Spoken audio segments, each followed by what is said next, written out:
Welcome students to your channel Engineering Educators, Engineering in an Engineered Way. I am Indranil and today I am going to discuss about a previous year gate problem of plastic analysis. It is a part of steel structure. I have taken this problem as it is a exceptional one. Exceptional because of plastic hinge locations. So before that we need to know what is a plastic hinge. A plastic hinge can be defined as in structural engineering or in civil engineering the deformation that is takes place of part of a beam wherever plastic bending happens. At that place plastic bending happens, deformation of a particular beam is denoted as plastic hinge. Deformation of a particular beam when plastic bending happens, so that particular region is denoted as a plastic hinge or a plastic hinge location.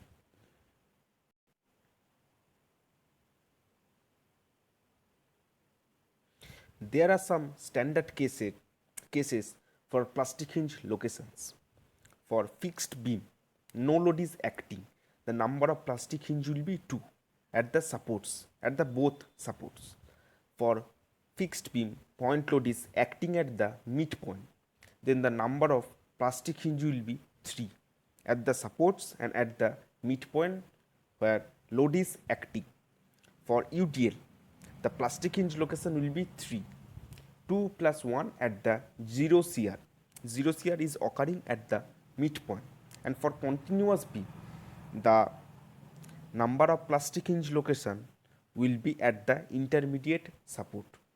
If we consider beam of 3 supports, one is hinge support at the leftmost end, and other two supports are roller supports. Then the plastic hinge location will be at the roller support, middle point roller support, and the number of plastic hinge location will be 1. As you can see in the diagram, here I have taken the deflected shape. It will be look like this. Okay, here deflected shape for load P by 2 is not completed one. As you can see, the deflected shape for P by 2 it is not completed one. For P load it is completed one. Okay, for P by 2 load it is not completed one. The arrow marks is there.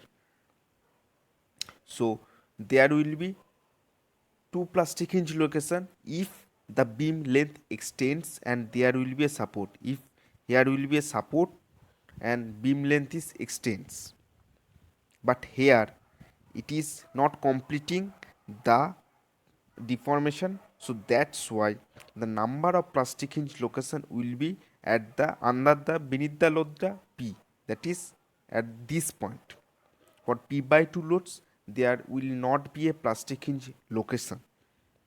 It will occurs if beam length extends and support will be there, but in that case the number of plastic hinge location will be 1. So we need to evaluate now the collapse load. Now we can use the conventional formula. Now we need to do external work done will be equals to internal work done. External work done for point load, the value will be P into delta. P is the load and delta is the deflected shape. For UDL or uniformly distributed load, the value for external work done will be half into P into delta. For UDL it will be half into P into delta. For point load it will be P into delta. So now we need to evaluate the external load in this case. In this case we need to evaluate for P load and for P by 2 load. For P load the deflected shape, that is delta, the external work done will be P into delta for P load, and for P by 2 load that will be P by 2 into the deflected shape, that is delta 1. Do not mix up with the deflected shape and the plastic hinge locations. Plastic hinge location is there, the complement of that particular deformation. Here delta denoting the deflected shape and plastic hinge locations are saying that, or from the definition, it is a complete deformation and delta is the shape. So now we need to convert delta into theta and L by 2 or theta and L, just because of our internal work done will be in theta.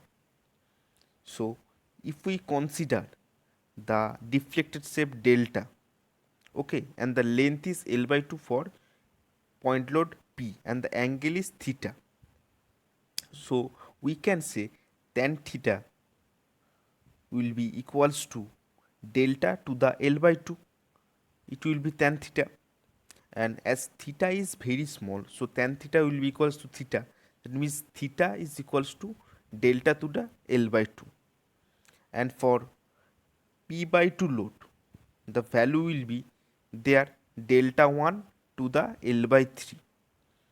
We put the value over here and getting the value of external work done is P into theta into L by 2 minus P by 2 into theta into L by 3. Now we need to evaluate the internal work done. Internal work done, MP is the plastic moment, okay. Wy is equals to MP into theta plus theta, as you can see over here. So internal work done will be MP into theta plus theta, and here we need to equating the internal work done is equals to external work done. So internal work done is 2 into MP theta and external work done is this. So that means collapse load, that is denoted as P or PU, the value of collapse load is 6 MP to the L. Okay. Thank you for today. If you like my video, then subscribe my channel and do share and give your valuable feedback in the comment section. Thank you.